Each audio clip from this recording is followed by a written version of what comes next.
tant que parent, vous êtes attentif au développement de votre enfant. Peut-être avez-vous remarqué que l'écriture semble difficile pour lui, malgré tous ses efforts à recopier des lettres ou des mots. Mais voilà, votre enfant fait tout cela et ses progrès restent minimes. Imaginez, vous souhaitez apprendre à faire du vélo. Vous montez sur la selle et on vous dit simplement continue de pédaler en ligne droite encore et encore jusqu'à ce que tu y arrives. Est-ce vraiment la bonne méthode pour maîtriser l'équilibre, tourner ou encore freiner? Non, bien sûr. Vous auriez besoin d'intégrer d'abord l'équilibre, la coordination, la posture. Et bien pour l'écriture, c'est un peu pareil, recopier des lettres ne s'attaque pas forcément à la source du problème. Écrire demande bien plus qu'un simple crayon et du papier. Cela mobilise la posture, la force de la main, la coordination œil-main, des compétences interconnectées finalement comme les rouages d'une montre, et si un élément est défaillant, tout le processus devient compliqué. C'est pourquoi, même avec beaucoup de volonté, les progrès restent parfois limités. Alors pourquoi persister dans ces méthodes qui n'incluent pas toujours les prérequis nécessaires au graphisme? Copier des lettres sans travailler les bases de l'écriture, c'est un peu comme construire une maison sans fondation solide. Pour que votre enfant puisse écrire avec aisance, il faut renforcer ses fondations. L'une des clés, c'est par exemple une motricité fine de qualité, des gestes précis qui mobilisent la main, les doigts et même le poignet.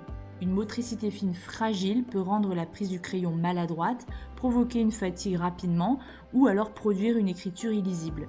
Ces compétences ne se développent pas en recopiant uniquement, mais en bougeant, en manipulant, en jouant. Comment aider concrètement l'enfant? Tout commence par transformer l'apprentissage en jeu.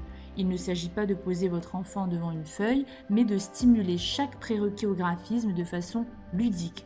Par exemple, des activités pour renforcer la force dans la main, améliorer la posture ou encore développer la coordination œil-main sont des activités très pertinentes.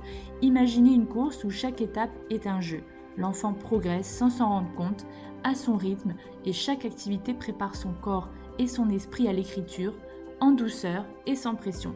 Ces jeux, c'est comme préparer un terrain fertile. En jouant, en manipulant, en renforçant, votre enfant construit une base solide sur laquelle l'écriture viendra naturellement. Pas besoin de forcer, il suffit de guider, de stimuler et d'encourager. En stimulant chaque compétence, on va créer un environnement où l'enfant peut apprendre à écrire en s'amusant, sans frustration et sans mettre en place de moyens de compensation. Travailler sur ces différents aspects permet donc à l'enfant de développer une écriture de qualité et sans tension. Cette approche respecte son rythme et lui redonne confiance en ses capacités. En bonus, vous allez donc pouvoir découvrir une vidéo qui est offerte et qui présente des jeux ludiques pour aider justement votre enfant à progresser.